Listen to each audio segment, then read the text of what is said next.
If this is your first time here, welcome. This is the Dreyer Drive podcast. This is a podcast all about siblings and the people, places, and pop culture that raised us, hosted by me, Ryan, and my little sister, Jacqueline. And in today's episode, we'll start off by reminiscing, maybe, about some of the wonderful creative punishments that our older brother came up with when we were kids. Classics such as the slapper, and let's not forget the Scottish knock. After we finish reminiscing, we'll spend some time trying to come up with a sister city for our childhood hometown of Ajax, Ontario, Canada. And then we'll jump into today's main topic, which is NKOTB, New Kids on the Block, which is equal parts pop culture and sibling because of two of the siblings that were part of NKOTB, as well as the Donnie and Marky Mark dynamic, which we'll make sure to mention. After we're done talking about NKOTB, we'll wrap this episode up the same way we wrap up every single one of our episodes here on the Dreyer Drive podcast with an unhinged text message from a family member. Let's get into the episode.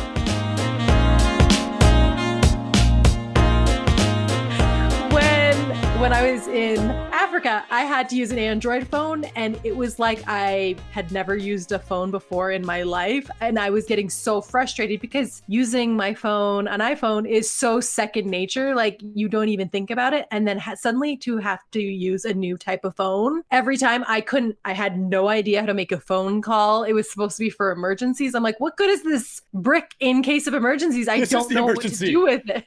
The emergencies, I don't know how to use this.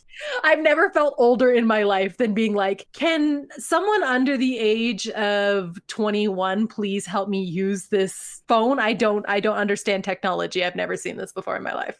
The same thing happened to me last year when I arrived here and decided it was time to go back to iPhone. And you're just used to all of the gestures, like what to pull down from. And I didn't know how to check notifications for a week. I'm like, which side, I don't know where to pull down from. I'm just swiping the screen. And I had to keep asking Seiko because she had been on iPhone for a few years prior, and now I don't think I can't switch back just because I'm used to it. No, so. I was like, there was I was watching like an Instagram reel or whatever, and it was like, here, take a picture with my Android, and he's like, how do I open it? He's like, it's so easy. You just use your 4 front teeth and place them on the phone. Like, it's not that hard. And like everything, he's like, now what do I do? He's like, now you need to stay deeply into the camera. I would like to take a picture now, please. And it was just ridiculous. I'm like, that's truly how I felt. It's crazy that our kids are going to grow up in that AI generation, but Noah will take my phone and she'll open up ChatGPT and she'll be like, the funny thing is she either calls it Google or Siri. She doesn't. It's really funny. She'll be like, Google,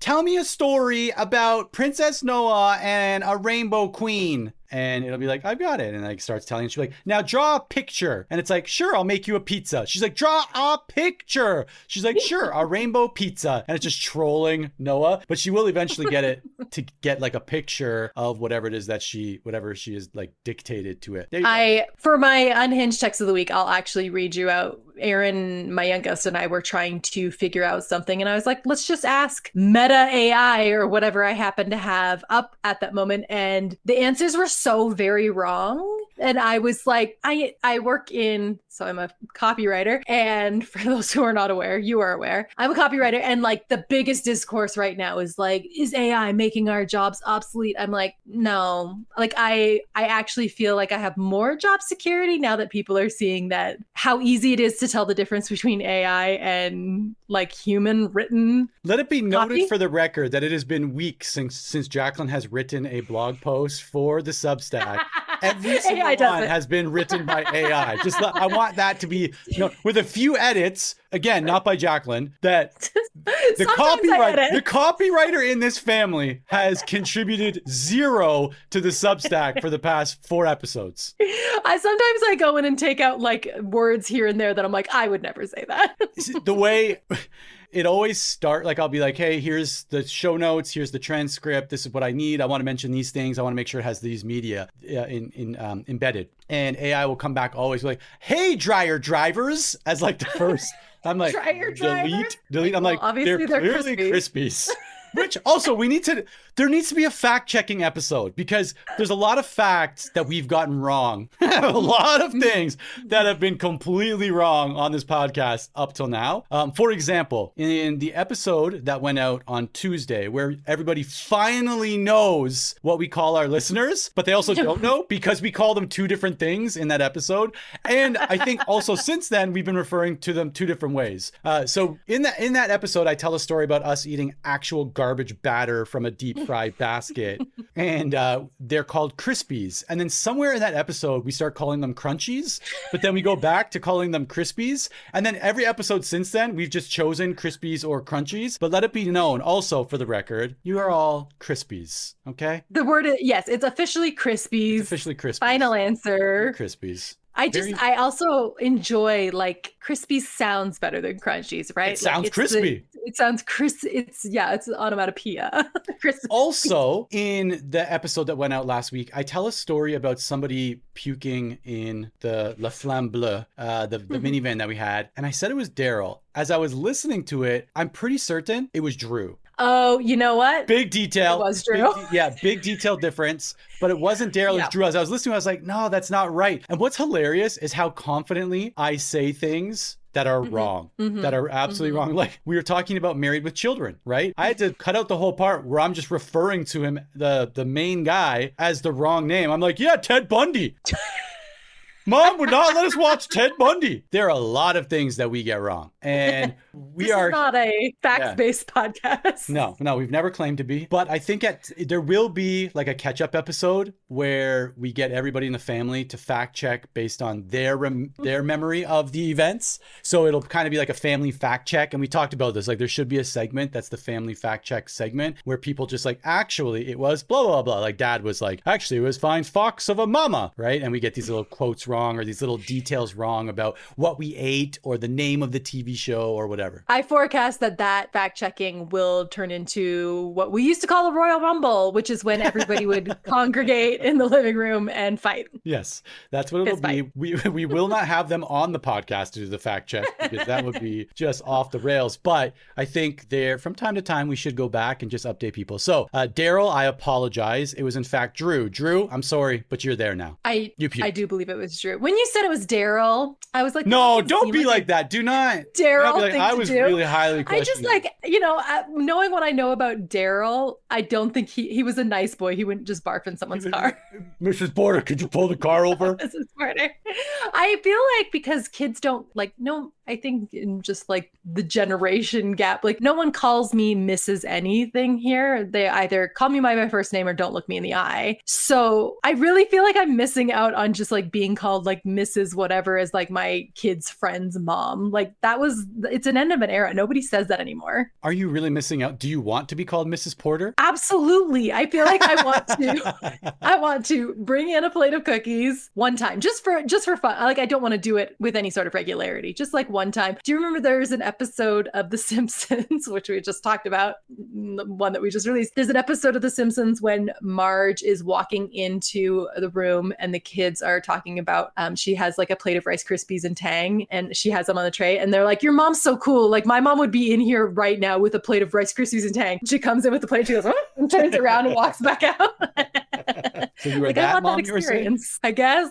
I don't know. Having like, I just feel like now when my kids' friends come over, they just like disappear and I never see them. I don't speak to them. They're here and then they're gone. I have no relationship with my kids' friends. When we had friends over to the house, like they were integrated. I was thinking about this earlier, that like, I think it's very telling of our family that we didn't have a lot of just like casual acquaintances. Any person that was around our family was like immediately. You are my best friend. You are family. Your last name is Porter. Now you have a dog. Literally your named family. Taylor. And like, you know everything about us. You'll be here for days on end and never see your family. Like that's the way we are around people. Like we're not casual acquaintance people. It's like you're immediately one of us. Like every time do you hear that, Krispies? Are you registering this? You and us, we're together. You also grew up on Dreyer Drive. You're a Porter. Sorry. Apologies. There's nothing we can do about it. Integrate it into our family. They would come to the house. They wouldn't leave for days. We we would do the same thing at their houses. We would just go and just not return home for days and no one would care. And I was going to say the nerdiest 12, 13, 14, 15-year-old on this side would love sitting at the kitchen table talking to their parents. Like,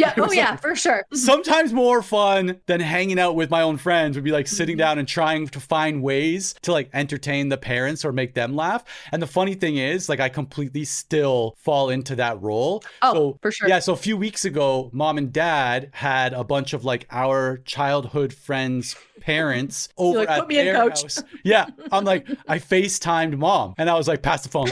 Like, give them the phone. I'm on. Just telling all these, just trying every bit to get them to laugh. And like, I hung up that call on such a high, like just got the laughs. They're like, oh, Ryan, you're so funny. I'm like, yes. He still has it.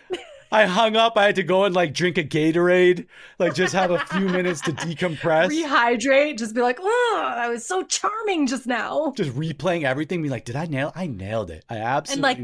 And they're gonna go home and be like, what a great kid. You're like, I'm actually a grown human man at this point in time. I'm just like, I just want people to think I'm a good kid at the end of the day. Like, that one's a good egg. That is all. You're special, Ryan. I think that's the overarching theme of this podcast is you're special. And my therapy. I'm like, but I just want people to tell me I'm special. It's all I want at the end of the day. Like, I obviously have my own kids now, and I have one kid that's so good with adults, and it's embarrassing to me as the other adult in the room. I'm like, hey, just ignore him. Like, I can see how annoying it would be to have like a precocious child in your house, just being like, anyways, Barb, and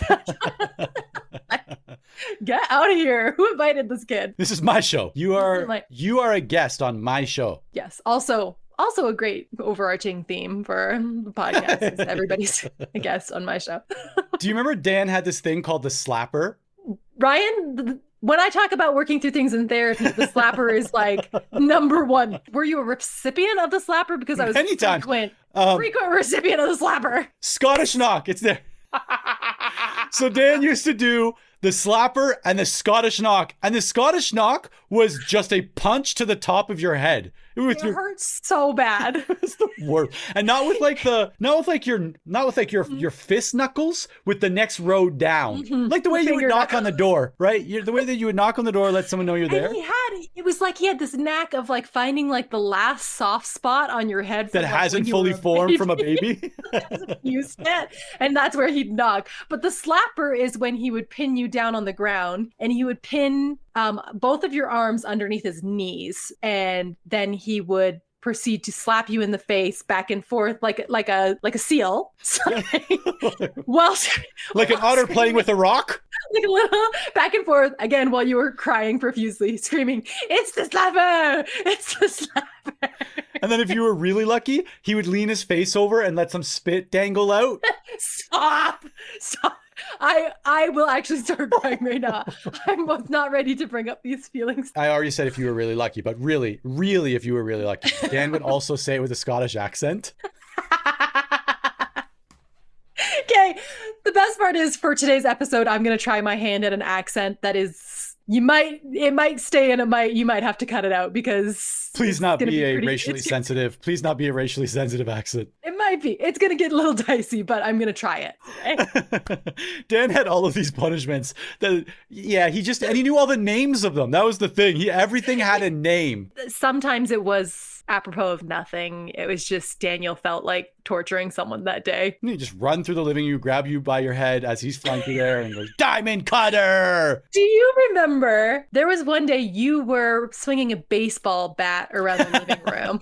I think Dan received that bat as a birthday present. Everybody was gone. We would always celebrate birthdays with like our extended family, and we'd have like a big birthday dinner or whatever. In my memory, it's a metal bat because I remember the sound. And you were in the living room, which our house vibrations. Dreyer Drive was not a large house, and the front living room, which was like the everything room, I don't know, like 10 feet wide. I mean, it was a small room, and I had been in the front foyer saying goodbye to everybody, and then I turned around and walked into the living room just as you swung the bat, and it caught me right in the side of the head. It was the backswing, by the way. For those of you, I wasn't like waiting, here she comes, like Home Alone. Like it was on the backswing. So I was racking the bat over my shoulder, and Jacqueline happened to walk outside of my peripheral, and she got the aluminum bat right to the face. And I remember making a dung sound, like a dung, and yes. It leveled me. Like I hit the ground so hard and was, I think, pretty much just out. You were out. I got grounded, immediately sent to my room. And we talked about this in a previous episode. So you talked about like you have all of these journals where I have one with like 8 pages filled out. There is a journal entry for that incident. I'm going to see if Mom still has that journal. We will read that journal entry on the pod. I keep asking you every week, like, do you have a question of the week? And so I do have a question this week. And if it's okay, well, now I sound stupid. What? So I was like, you never have a question. I always have to do the question. You're like, and just for the record, I quite often I do have a question prepared, and you just take the lead. And I'm like, all right, we'll go with Jacqueline's question again. This seems to be something she really likes. I have been thinking about this all week long. I love asking people questions.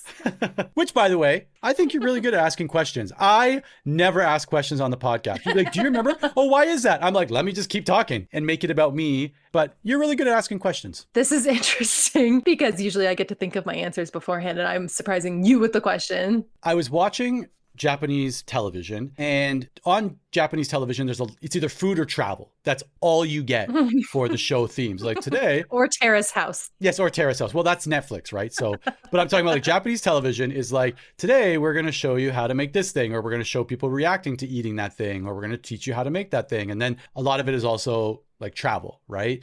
And there's this concept of sister cities. Okay. So do you know what a sister city is? We have this city here, and our sister city is going to be this random town in the German countryside. And they have this weird, like, a connection agreement. I don't know how the sister cities are decided on, but usually it's like somebody from one city has a connection to somebody from another city. Maybe they live there as an exchange student, something. And now like, it's like by ordinance of the town, sister cities. Okay. So let me give you just a few examples, and that'll lead into the question. So for example, the town or the city of Chigasaki in Japan, their sister city is Honolulu, United States. Makes sense. Chigasaki is this like kind of like beach area where all the young people go to like hang out, and there's some beach bars and whatever. And then Honolulu, of course, makes sense because they're maybe the same vibe, right? And you go to places in Chigasaki and they have like Hawaii themed restaurants and bars and drinks and whatever. So that makes sense. So for example, there's a city called Hakodate in Japan, and their sister city is Halifax, Canada. Why? There's a place called Hakone. Hakone is a very like touristy area just outside of Tokyo, and their sister city is Jasper, Canada. And so there's a lot of these different places. There's, I don't know, hundreds maybe? Like I'm going through the list on Wikipedia, and there are hundreds of these things. And there's New Zealand and Norway, some cities in South Korea, Malaysia, tons in the United States, Russia. Like there's just so many of these sister cities. Again, I don't know how they're formed, but I believe it's because someone has a connection on both sides. So all of that being said, now that you kind of understand this concept of sister city, they're kind of like, the friendship cities. If Ajax, Ontario had a sister city, what do you believe that sister city would be? And one of the ways that you might want to think about this is you watch maybe movies or television shows, and you see things in that show based in a certain area where you're like, this is really Ajax. Like, this is really Ajax of them. Or this really reminds me of growing up when we were kids or whatever. Like, do you have any movies or shows that you've watched that take place in a specific location that just felt familiar and that you would like to petition to be Ajax's sister city? Okay, weirdly enough, I can't believe that I have an answer off the top of my head for this. Truly, this is insane. So if you say, hold on, there are too many of these where we have the same one. If you say the one that's on my brain, I am going to be blown away. This is going to be way too, we need to go get tested.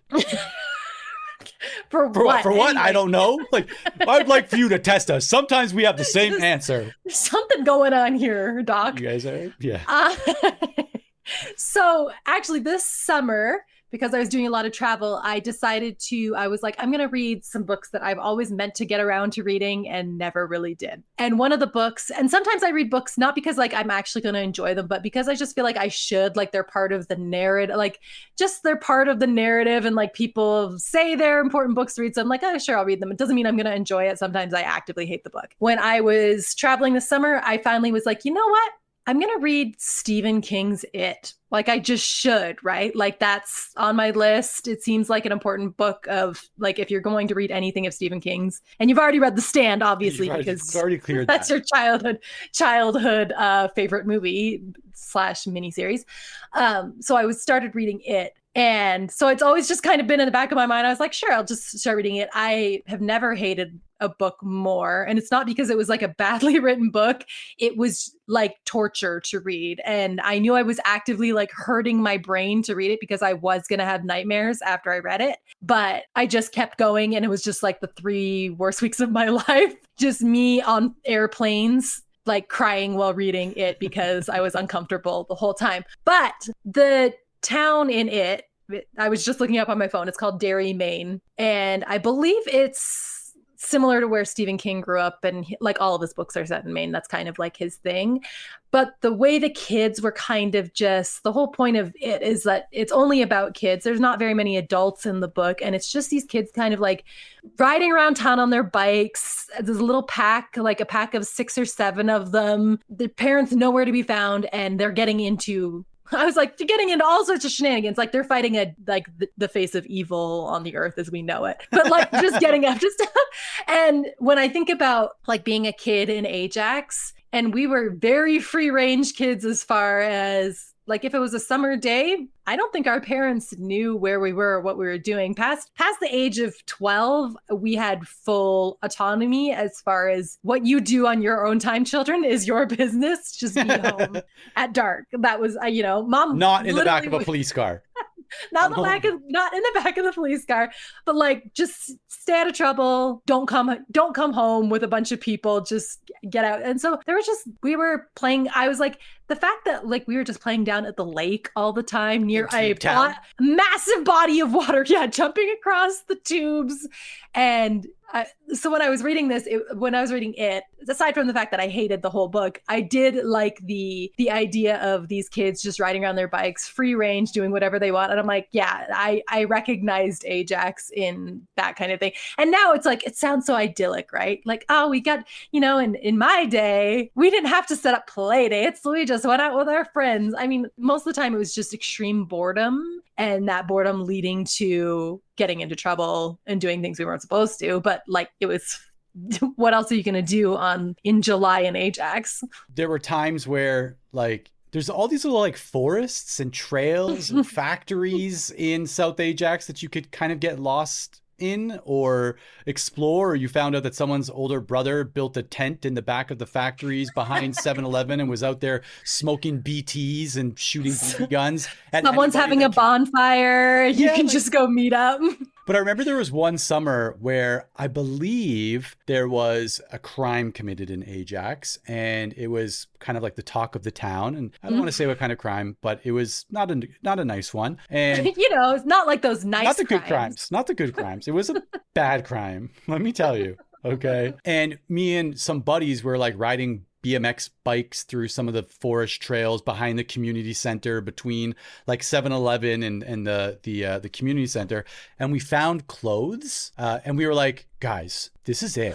This belongs to, this is part of the crime. And then we found like more and more, and we started we're like, nobody touch it. Nobody touch it. This is a crime scene. So we started going through and like marking with sticks every time we found like articles of clothing. And I remember we didn't even wait until we were home. It was near Ryan Court. There was a court that named after the king himself, Ryan. Obviously. And some of us, not all of us, can have Jack Russell Terriers. So yeah, some of us gets quartz, which is, I don't know if, is that an American, do Americans call it? Americans call it a cul-de-sac. Cul-de-sac. So there was a court called Ryan Court. We had friends that lived there. We didn't even wait. Like, I couldn't wait to get home. We had to stop off at that house and report, like, we need to call the police right now. We've got the crime scene. We've solved it. We've found all of the evidence for this crime. And of course, it was nothing. It was just probably someone walking home after school with their gym clothes fell out of their bag, or someone was picking on somebody, stole it and decided to whatever, or someone was carrying clothes to Goodwill and there was a whole, but I think they did call the cops. The cops did come and check it out, and it was nothing. So that's the kind of stuff that you would do in Ajax on a summer day. You solve crimes. I was with my friends one night, and one of my friends had a driver's license, and three of us didn't. And the four of us hung out all the time, but obviously one friend always had to drive because she was the only one who was 16 and had a license. She was a year older than us. And it was late one night, and we were just around the corner from our friend's house. I could say the street name.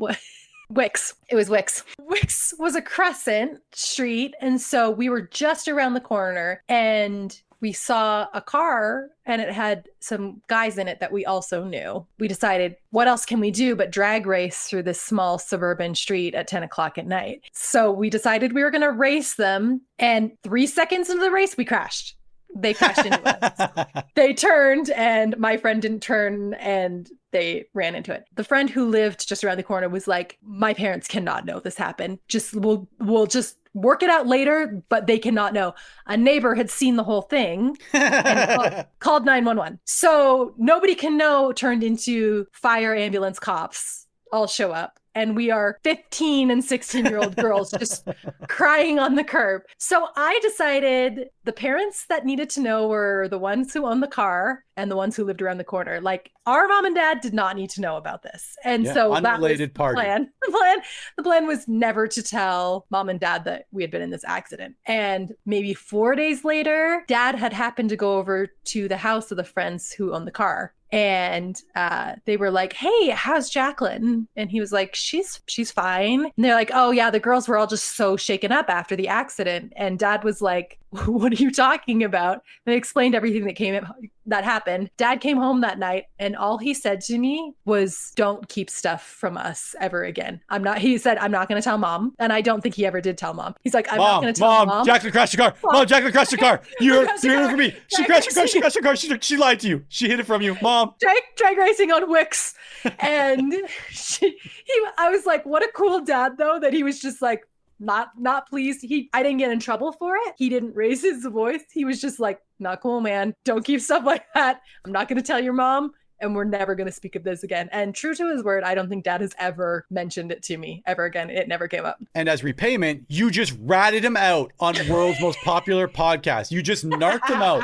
Right here. You're like, and let me tell you about my dad who lies for me. I'm just saying, as far like if you were saying good crimes versus bad crimes, dad being an accessory to us, good crime. I'm sure we lied to the police, and I'm sure we lied to the insurance at some point in time about how that crash happened. That was a good crime, though. Appreciate it. Good but that's crime. Like 10 o'clock in the summer. That should be a podcast. That should be its own podcast, Good Crime, where a team of people find crimes that were actually committed under like really good intentions. Let's spin out another podcast. It's going to be called Good Crime. We've got the time. Yeah. Yeah. If there's something that I keep saying about myself is like, how do I have this much time in a day? This is crazy. I didn't think being an adult would be like this all the time in the world. So yeah, Ajax to me, it was just boredom, and that boredom equaling a measure of freedom because mom didn't want to entertain us all the time. So we were left to our own devices. So wait, so your sister city for Ajax is? Derry, Maine, the city from It. All right. Stephen King's It. All right. Bet you didn't think that's where it was going to go. Well, oddly enough, no, I'm just kidding. No way. I was also reading it. We run in the same literary circles.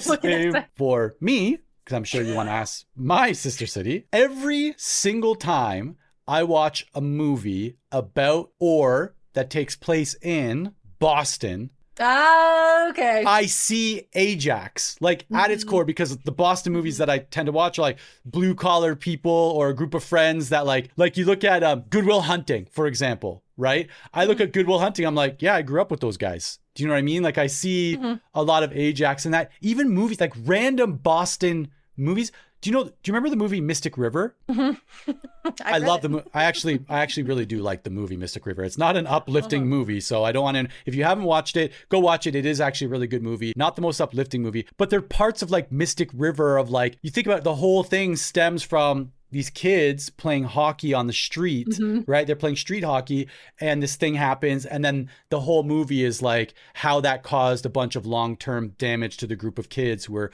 playing. But like the way that the adults are even still connected, still have this like common language, and that they're still like neighborhood. That's the only way I can explain it. Like the way that I explain a lot of people that I grew up with, like they're neighborhood guys. And for some reason, I think people understand that term, like they get it. And I may even pick that up from like a movie that takes place in Boston.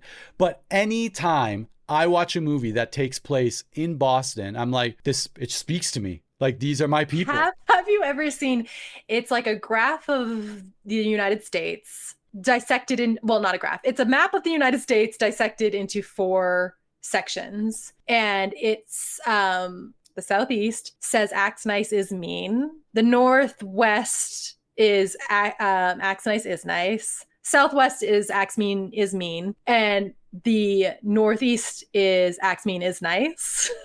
Does that make sense? Yeah. And Boston, Ajax, acts mean is nice.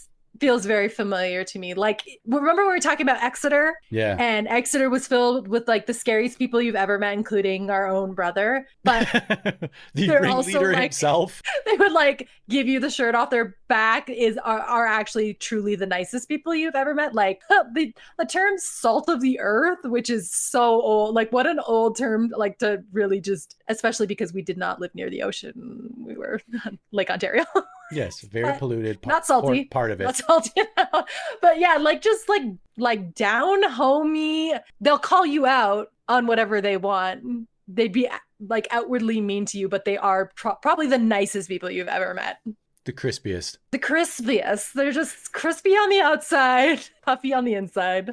But like Boston, those movies about Boston, there's always someone who knows someone who's like into something, a little bit gray area. Someone has gone to jail. Someone's brother has like done this, and people get in these fights. And it just always reminds me of Ajax for some reason. And maybe that's like me trying to work. But we both chose places in the Northeast. Huh. Look at us. So there's got to be some type of connection there that there has to be. If me and you let us test it. So my answer is Boston. Again, anytime I watch a movie with Boston, I'm like, this is Ajax. I wish we had the accent. I do not. Sorry for all those who are from Boston. Well, the sorry is the accent that you do. Like you said, we don't have. I was like, yeah, we don't really have accents, and you're like, sorry, we do not. Okay, sorry. I just said sorry.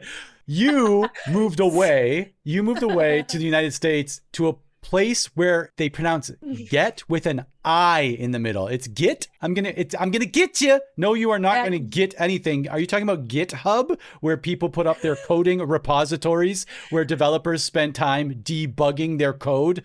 Utahns are what I would say are very lazy with the vowels and very harsh with their consonants. So a mountain is, but they come down really harsh on their like C's sometimes. It's a wild accent. It's so strange, and you can detect it anywhere in the world because it's so odd. It's not as like specific as like a Southern accent, and you definitely can't do it. Like I can't do it. I just know it when I hear it. I'm like, that is a person who grew up in Provo, Utah, that went to BYU. Very specific to the area. Yeah, there's some of those accents that I can't place, but they really bother me. I'm listening to. It's like it tickle in your ear. You're like, don't like that. I'm listening to a parenting book right now. Yes, that's the phase of life that I'm in right now. I'm listening to a couple of books at the same time, but one of them is a parenting book.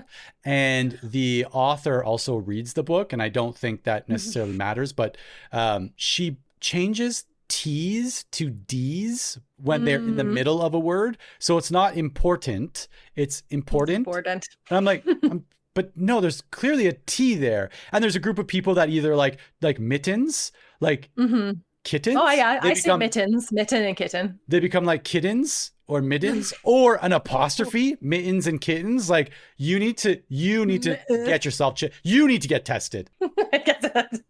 Check yourself. That's awful. But the book is good. Like I actually like the content in the book. It speaks to me as like some of the things that I want to do and be as a parent. But every time she says important, I question all of the facts in the book, the research, the studies, her experience as a child psychologist. I'm like, yeah, but you don't pronounce the T in the middle. All you'd have to do.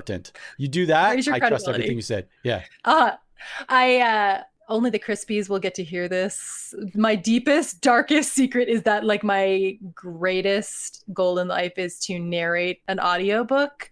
Not because I think I have a good voice for it, but when I'm reading to my kids, I do very different voices for all the characters. And I'm like proud of that, like deeply proud that I can do all different voices and keep track in my head. Like, oh, got to do the different voice for this mean aunt and then do the nice one for the nice uncle. And like one day someone's going to hire me just off the sound of my voice here. Or like that voice of an angel. Tape? You're being scouted from the Dreyer Drive podcast. Every time I hear it myself, I'm like, have I always been this shrill or was this new? Like when you hear your own voice, it's the worst sound in the world. I actually really enjoy listening to my voice every time I edit. I go back and I'm like, can I just hear me do it? I catch myself smiling. I am not kidding. There are points where I'm listening to me tell a story that I know very well because it is my story and I am smiling, grinning from ear to ear, waiting for the punchline. I cannot wait for the punchline. Someone said to me, how long have you lived in Utah? After hearing the podcast, how long have you lived in Utah? And I was like, 21 years. And he's like, some of these memories that you're talking about, they sound fresh. And I'm like, oh, it's not that they're fresh. It's that we've told this story 50,000 times around the dinner table at Dreyer Drive. I'm like, trust me, this is not the first time some of these stories are being unearthed from our memories. Like some of these stories are well worn. Yeah, it's like a Celine Dion concert, right? We know the hitters. Playing the hits. Yeah, we know what's going to hit. We know what the group wants to hear, and we've got a pretty good set. Do the one where the cat's eye falls out. Do the butt tumor. Do the butt tumor. We love to hear it. So, all right. Well, I love that question took a good 30 minutes, but we're here. Just right on track. Well, I think I can break out my accent to introduce the topic, strangely enough. Since we're talking about accents anyway, I'm going for it. Preparing. I'm going for it. Blowing up with birthday candles.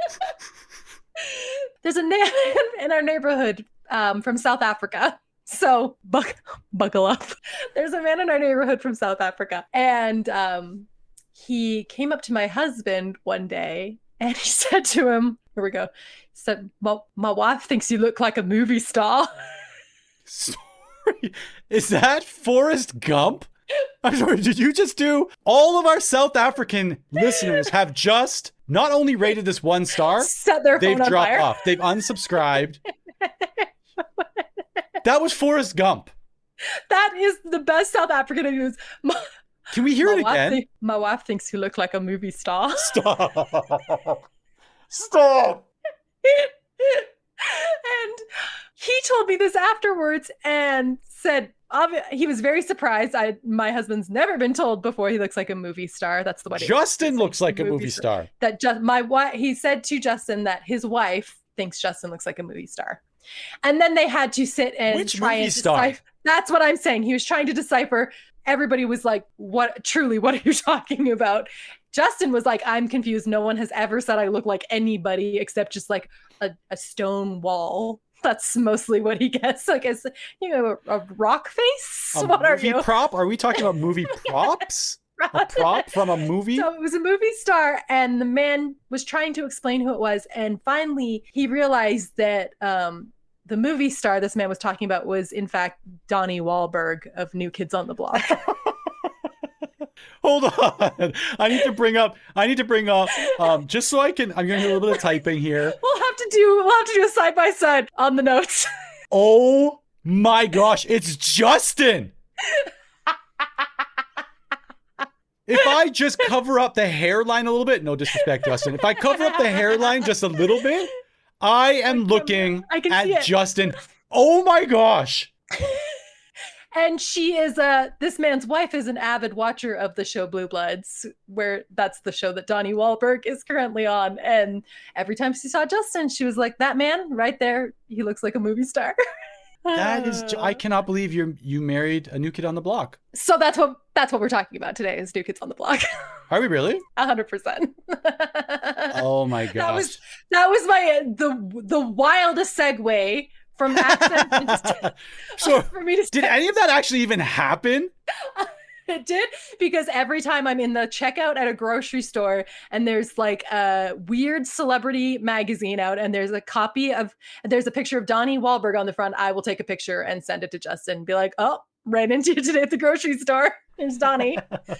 And what makes me laugh. What grocery stores are you going to where there are magazines with Donnie Wahlberg on the front? Is this like Teen Bop? Is this just a leftover magazine from 1991? No, it's actually, my grocery store is a time portal. And every time I go in it, I go back in time to 1989. That would be a good movie. We're just at one place. It's the grocery store time portal. Okay, let's not go down that rabbit hole. Okay. We truly cannot. But that was my way of segueing into talking about, I was trying to think of, first of all, siblings in music, and something that also tied into just some formative years of when we were thinking about music. What made me laugh about this whole experience with this lady and thinking Justin looked like Donnie Wahlberg was I distinctly remember Daniel having a picture of Donnie Wahlberg on your bedroom wall when you guys were kids. Okay, thank you for saying that, because Dan, to this day, out of embarrassment, will try to put that on me. Will try to put that on me. He'll be like, what are you talking about? That was you. Dan, I know you're listening. I remember your favorite New Kid on the Block was Joey. And he had a Donnie picture on his wall? I think they were all there. It was all of them? I think there were group shots, right? And then there were ones where they were on their own. But well, everybody has a favorite New Kid on the Block. I do not. You do too. Pick one now. I like Marky Mark. I was listening to Marky Mark. Marky Mark. Sadly, mine wasn't actually Donnie, but I was like, how stoked would I be to know that I would grow up one day, marry a doppelganger of Donnie from New Kids on the Block. My favorite, I was a Jordan girl, so he was my favorite. When I was actually on the phone with one of my friends while I was researching all of this, which again, the research on my computer is, I'm on a list somewhere, 100%. But I was saying, I'm doing this on New Kids on the Block. And she decided to then look up the pictures on her computer too, to be like, I remember. And she was like, which one did I like? And she was like, which are the two in the middle? And I was like, we're not looking at the same computer. We are on the phone. I don't know who's this? That's my husband. I don't know. You're looking at a photo of my husband. You're looking at a family. That's my husband. I've just pasted Justin in the middle for Donnie. Okay, so I want you to know that for Christmas, I am going to make a giant New Kids on the Block style like Teen Bop poster, and it's going to be like a dreamy photo of Justin right in the middle. He did have a pair of Hammer pants at one point in time. Who didn't? So I like to think that just kismet, serendipity somewhere out there. We were both children listening to New Kids on the Block performing routines, and that was going to be my husband one day. So I don't know if you're aware, but Jordan and Jonathan in the New Kids on the Block are brothers, right? I don't remember that, but I am just now being told that by Wikipedia, because this is what happens. You mentioned the topic. I furiously bring up the Wikipedia page to sound like I have some type of recollection of these things. I do not. So the original members, actually, Donnie is the original New Kid on the Block. What you mean by the original? Means like at one point it was just him? He was the talent that they built this all around. He was actually a rapper, and that's what he was trying to be signed as, a rapper. And they were all, I wasn't aware, when you're a kid, everybody seems so much older than you. Mm-hmm. To remember how incredibly young the New Kids on the Block were, and the fact that I would never let my 12-year-old join a boy band. Joey was 12 when he joined. Donnie was the original that they built it on. Donnie was the one who knew I believe, Jordan, and he tried to get two of his other friends to join the band. It didn't work out, but he had enough there that he was able to be signed, and they recruited the other ones to be part of it. Jordan happened to have a brother named Jonathan that they were like, perfect, and then they recruited Joey and Danny after the fact. This was all in 1985. The oldest, Donnie, was 15. By the time they released their first album, he was only 16. But yeah, Joey was 12. That was the age span. Like a 12-year-old boy. Truly, can you imagine? Also, the idea that a boy band was formed that organically, like me and my friends want to start a band and get a record deal. Now it would be an X Factor. It would be an American Idol. Sure. This would never happen organically. So just go back, and maybe you don't know the answer to this, but when you said that Jonathan Knight and Jordan Knight were, like, you said they were scouted?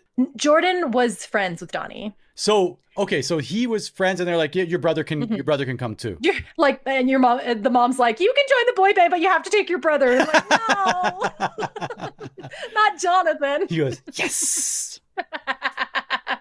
It's like, you do not embarrass me. You have to stand over there. And then again, just tell me again, because I wasn't paying attention at all. How did Joey fit into the picture? So we've got a couple. Joey was recruited. Okay. Just as a talent. Do we know how he was recruited? Is this like Pickering Town Town Center mall performance? Like, he's in. This is the guy. Like, who can say it? It was 1985. Like, it was a wild, wild world. New Kids on the Block were, I would say, the first white boy group that was ever formed, and they were ever. Sorry, that statement is wild. Did you? Oh, actually, I take it back. There were definitely boy groups in the 50s. Hundreds, possibly thousands. Okay. What a wild statement. We want to talk about fact checking. Let's start with that live fact check. The New Kids on the Block were the first musical group to ever be formed that had boys in it. Every like Shooby-Doo band is like, excuse me, ma'am? Check yourself. They were originally, what was interesting to me is they were originally like touted as like an urban R&B group, and that's what they were marketed as. And it just didn't, that's not how it played out. They tried to release those songs as like an R&B act, and the R&B world was like, actually not interested. But teenage girls and Daniel were very interested. Joey. Daniel's gonna be so mad when this comes out. He's like, seriously, you guys?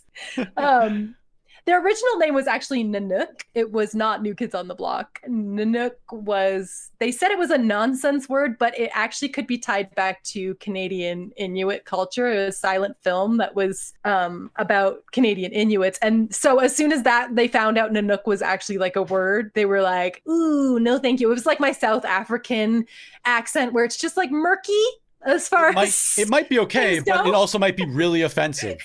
It might be okay, but it definitely could not be okay to some people. So they changed from Nanook. They debut. New Kid on the Block was actually a rap song that Donnie had written earlier, and they just were like, cool, sounds great. So when I say Donnie was the original New Kid on the Block, he was truly like, this was him from the start. Just justice for Donnie heads out there. Their debut album is 1986. First, it doesn't go well because it is, again, marketed towards R&B audiences. And once they kind of rethink their strategy, eventually 5 of the songs on that album reach the top 10. But it takes some time. It takes like 2 years for that to get to that point. The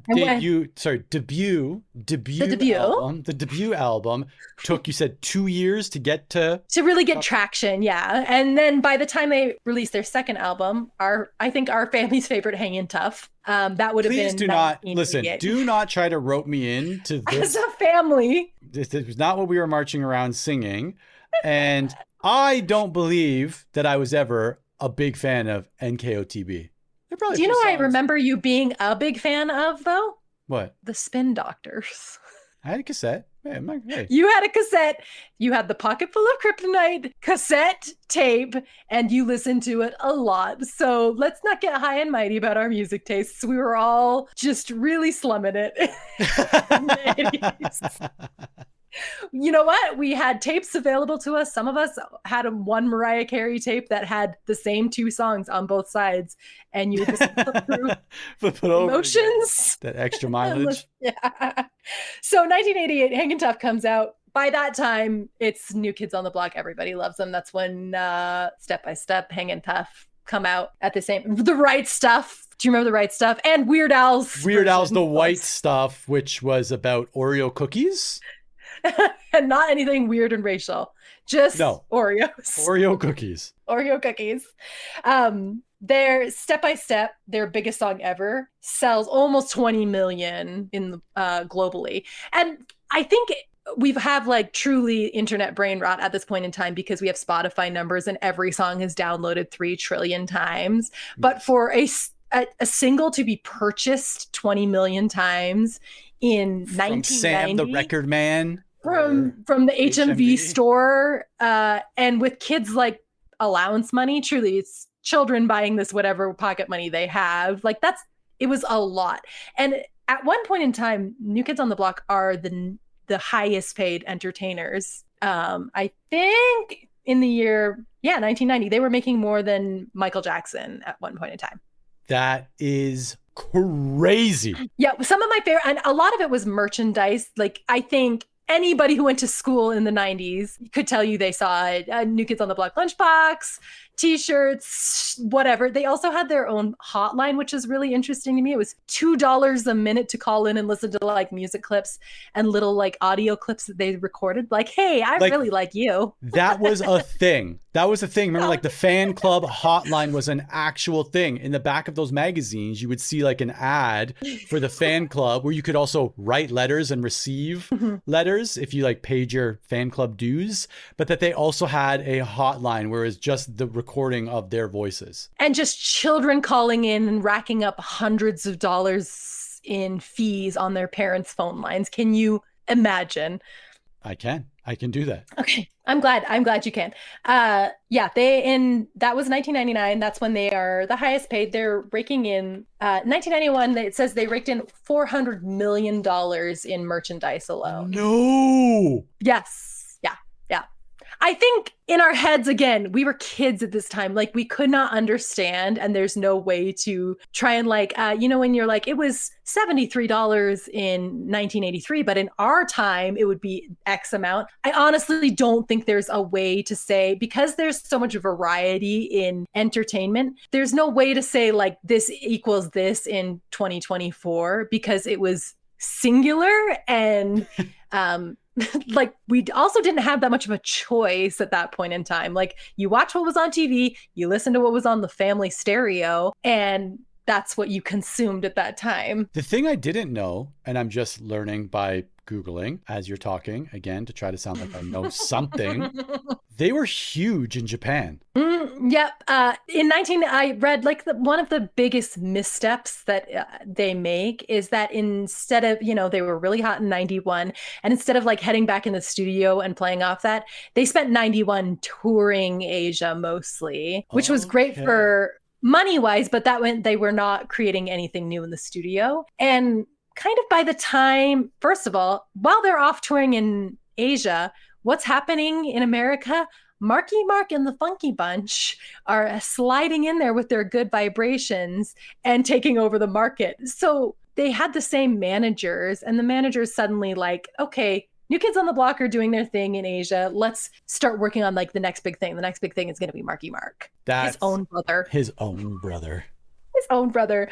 So by 92, they head back in the studio to try and start recording new songs from that album.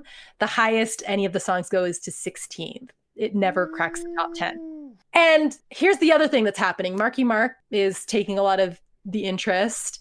Milli Vanilli then is happening at the same time. And what happens with Milli Vanilli? It's a huge scandal about them lip syncing all of their songs. And so what happens to the New Kids on the Block? Suddenly people are like, you don't even sing your own songs, New Kids on the Block.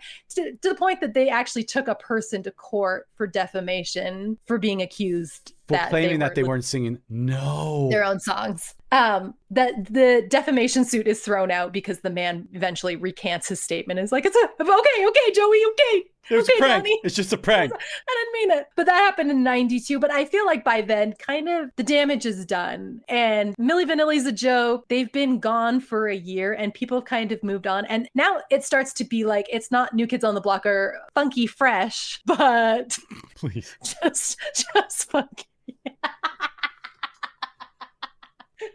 Can you say that again with a South African accent, please? And also something that comes up again and again and again is that the fact that they were marketed as like being like urban hip hop artists at the start. And that narrative like backfires really hard in the early 90s. Yeah, early 90s is really like when gangster rap is starting to just explode, right? Mm-hmm. And you've got Joey McIntyre being like, yo, dog. And you're like, that's what like, gangster rap to say, right? Yo, dog. That's your accent for a gangster rapper. That's my Joey McIntyre as a gangster rapper. Yo, dog. Like, and it's not even the fact that they're just a boy band. It's like you're a boy band and you tried to be R&B, like you, like that's extra you. Like it really turns people off, and it starts to become like they become a joke. It's really crazy how fast it happens. Like their downfall is within like a 1 to 2 year span. The thing that's surprising, because time feels different, right? When you're a kid, it felt like they were on top for a very long time. Mm-hmm. And then when you're actually looking at the timeline, it was 3 really good years, 1 incredible world tour where they just hit #1 in every country with different songs. That's the other part to mention. Like as I'm going through what actually charted, there are different songs in different countries, right? Like that's just great for them as right, from a sales perspective. Their tour, their Magic Summer Tour, sponsored by Coke, it grossed $74 million. And like sponsored by Coke, can you imagine? And I'm going through this in my brain right now. And I was just listening to it today. There's a Drake lyric where he says something along the lines of like 50 million for a something month road trip. And he talks about making $50 million for a tour. And I don't know if that's a gross or not. Like but still, like Drake is bragging about a $50 million tour. Meanwhile, New Kids on the Block in the early 90s did a $74 million tour. And in brackets, it says $133 million adjusted for inflation. Yeah. It's intense. And imagine, again, these are children. By the time of their height, Joey finally gets to be 16 years old. But they are like truly kids experiencing this level of fame, this level of money, and also this downfall, this level of like public discourse about them too. Like I can't.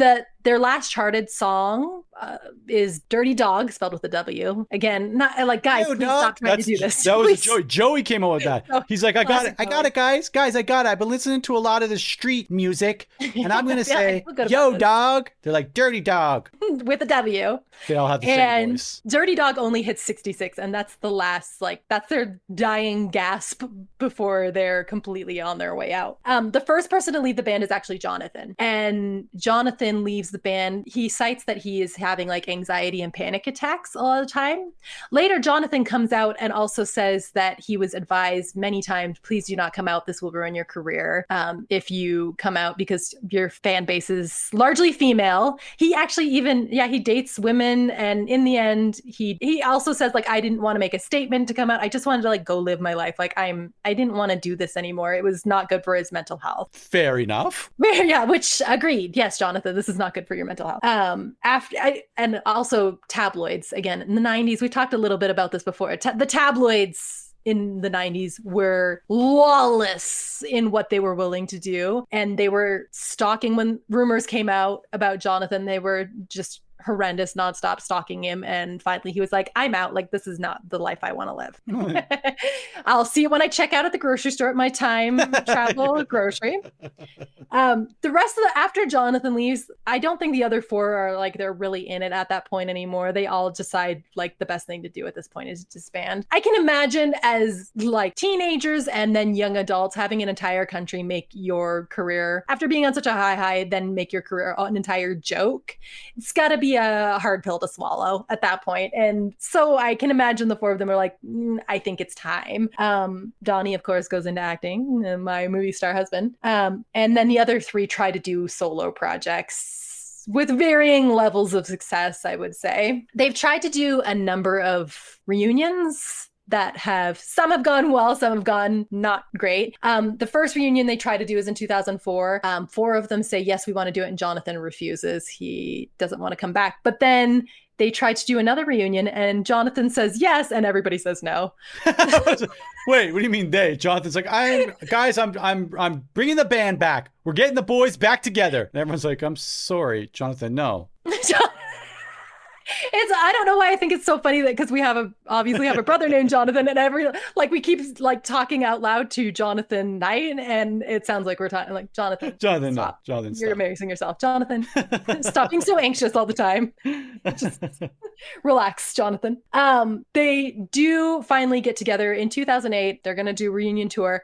Strangely enough, the first leg of their first show of their reunion tour is in the Air Canada Centre in Toronto. You said 2004? 2008. I think probably the only concert I ever saw at Air Canada Centre was actually, do you remember when SARS hit Toronto?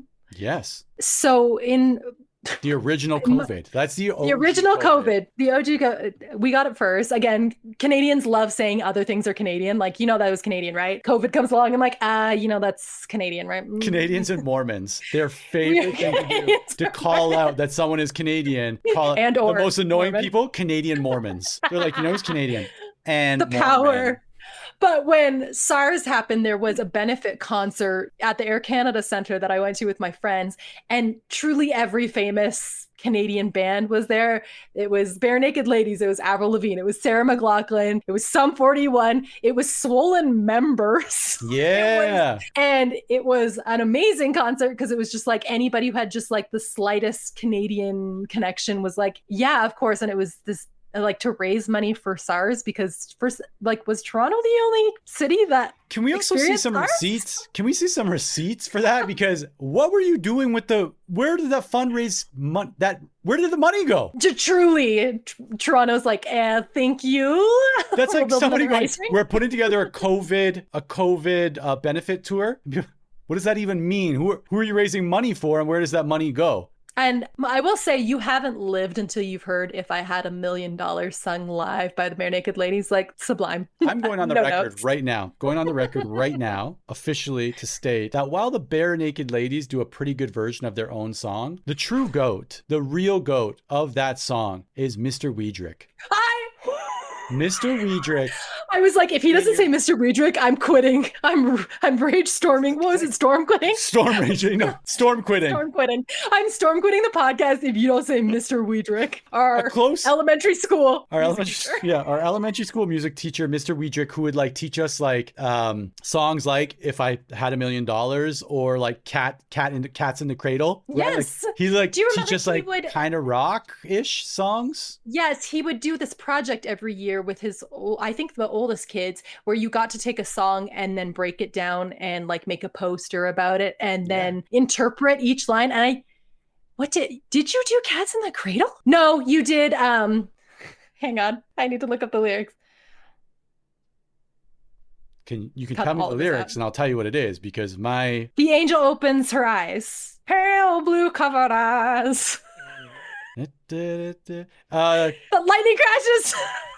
Yes. You did lightning crashes. And I remember this because I remember thinking it was the coolest project that anybody got. Like, it was so cool that you, like, for school, you got to listen to lightning crashes. And I was like, ooh, I can't wait to get in there. And by the time I did it, they stopped doing it. And I remember being so upset that I didn't get to, because I was like, ooh, when I get in there, like all the songs that I could choose from. But yeah, Mr. Weidrich would allow you to pick any song. And that was your project, was to break down each lyric and explain like what the songwriter meant by each lyric. I have a Mr. Weidrich story. Kind of a Mr. Weidrich's music class story that shows how much of an absolute annoying kid that I was.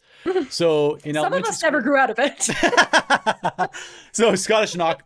Some of us are still annoying kids. So from grade 4 to grade 6, we would do recorders, I believe. Like you get your recorder in grade 4, and then you have 3 years of just jamming on recorders as part of Whose idea was like, you know what the first instrument for every annoying child needs to be? The most annoying sound anybody could ever make. This is international. So Seiko also got the recorders in like grade 4 in Japan. Who started it? Noah has one here and I just can't stand it.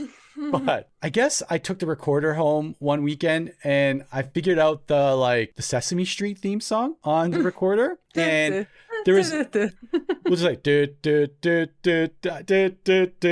those of you who can't see me, if you're watching the video, it looks like I'm smoking a joint. I am not. I am playing the air recorder. So I figured out the Sesame Street theme song, and the next week there was like our recorder test, and normal things recorder. It was like Amazing Grace or like Hot Cross Buns or something. Hot Cross Buns. Yeah. And I was like, Mr. Wiedrick, can I play the Sesame Street theme song for my music test? And he was like, why, yes, you can. And after I was done playing this test, he used me as an example to the rest of the class, being like, this is what I'm talking about. Somebody who is invested enough, who goes home on their own time and finds out how to play one of their favorite tunes and then comes back here and shares it with the rest of you slackers. A++++. Yeah, I did. I got a perfect score. I just remember playing the tests and then feeling really confident until Mr. Wiedrick would be like, okay, Jacqueline, it's your turn. And then shaking profusely so that you're whistling into a recorder while shaking. So Hot Cross Buns is just like... And then there's that one time where you miss it. It goes... And just bless me, Mr. Wiedrick's heart for being so supportive, just being like, great effort. Love it. When he would bust out that guitar and start on If I Had $1 Million, just life was good. If I Had $1 Million is one of those songs that I play at my kids and I'm like, this is what you guys need to be listening to. When I was thinking about like New Kids on the Block and the fact that like as a child, you just listen to what's playing. I know what's playing in your home, and New Kids on the Block was on, and that's what we had to listen to. And we're going to wrap this up. What time? And I always do this, but what I was going to say is like there are those pockets of musicians, bands, genres even that just for like the span of 3 or 4 years of your life, it's the only thing that exists. New Kids on the Block, definitely one of those, right? Look at like the high school, I guess later elementary for you, but like Backstreet Boys, NSYNC, like those bands would have followed and kind of like been that, right? But then like kids these days have much, much cooler music to choose from because it's not just like the band that has the most money with the management and the record label to get them out. Because of all the different outlets, like I feel like now there's better options, there's more options, and there's more like authenticity to the music. Everything back then was so calculated. And I'm guessing now there's still a lot of... They had one shot, you had one shot to create a boy band to take over the world. So everything had to be marketing. Yeah, and it was 3 years. Marketing. Like that's what you look at the timeline. It was 3 years where they just owned the market internationally. And then like after their third year was done, it was like, okay, see you, New Kids on the Block. Who's next? I also want to submit the fact that kids have better taste in music today is also the fact that they all have millennial parents right now. And it's like, you're welcome. Shout out to us. I would like to give us a little pat on the back for introducing our children. Going through the dark years. The dark years. We walked so you could run. Let's just keep on cutting each other off. Okay, great. We could keep going with metaphors about... Let's just spitball this. Let's finish quickly. I'll give you a quick rundown of where they are now. Please do. We know they kind of fall off the planet. They try a few reunion efforts. They finally do get a reunion effort off the ground, actually, with Backstreet Boys. Yeah, NKOTB BSB. And they also start doing cruises where they would do a tour cruise where you could pay money to go on a cruise, on a Carnival cruise with the New Kids on the Block, and they would do shows throughout the cruise. And those things, they said they sell out in less than 24 hours every time, and there's giant wait lists to get on them. I imagine a world where somebody gets on one of those cruises and they don't know. They're like, There are a lot of middle-aged women, drunk women on the why is everyone wearing these shirts with these people? And then you hear like, party people, all you dirty dogs. And you look up and dirty Joey dog. McIntyre is wearing like one of those Aloha shirts. Honey, is that Joey McIntyre? Jordan owns an Italian restaurant, is married with a couple of kids. Donnie obviously married Jenny McCarthy and is still an actor. Moved to Elk Ridge, Utah. Where his South African neighbor has outed him. Joey is actually a podcaster and a Las Vegas performer now. So shout out to Joey, a fellow podcaster. Jonathan marries a personal trainer named Harley. I'm not going to say his last name because I'm struggling with it. Because it's South African. It's difficult to do in the accent. They host an HGTV show and they actually competed in the Amazing Race, family favorite Amazing Race. In 2015, they came in 9th. Danny, who I feel like is the least liked member across the board, Danny, he is married with 3 kids and runs a charity in honor of his mom. Jonathan and Jordan, just because this is a podcast about siblings, Jonathan and Jordan are on very good terms. They work together and they often do like guest appearances on the HGTV shows that they're on. It was just announced 4 days ago that they were going to team up for an HGTV show, Rock the Block. So if you're just dying to reunite with your friends, Jordan and Jonathan again. So Jonathan, Jordan, I'm glad you're listening to this right now. And what I'd like to do, we've never done this before, but I'm going to do it now. I'm going to extend an invitation as you're doing the media rounds for your HGTV series. You're welcome on Dreyer Drive. Okay. Please. You're welcome on Dreyer Drive. We'd love to have you. We'd like to chop it up and learn a little bit about your sibling dynamics, but we'll see you when you show up here on the Dreyer Drive. As a fellow sibling of someone named Jonathan, I think it's just a small club, and I think we could really relate. Yeah, I think when things are destined, they're destined, and this is one of those things. So we'll see you Night Brothers soon. Fingers crossed. Okay. All right. There you go. Unhinged Text. We got to get through it because we can't have an episode without it. Okay. My Unhinged Text was, we were talking about AI actually trying to use AI for prompts and how Noah was using AI. And Aaron, my son, is really into Twisters, both Twister the movie and Twisters the recent movie. So the old one and the new one, he watches a lot of them. I don't know if that's healthy. He's often acting out scenes from Twisters. He's really obsessed with like, if there's a storm here, like, can we go chase it? And I'm like, we actually don't have tornadoes in the state of Utah. He's also really into the party game Twister. It's just to the point that he wants to be the character from Twisters for Halloween. And I keep telling him, no one's going to know what that is. He's just a man. He's just a man that wears a plaid shirt. And so he said, can you ask AI what a costume would be? Because I'm like, I don't even know how you would dress up. And the character's name is Tyler Owens. So we asked AI, how do I dress up as Tyler Owens from the movie Twisters as a Halloween costume? It answered, to dress up as Bill Paxton's character, Bill, the Extreme Harding, not Tyler Owens from the movie Twisters.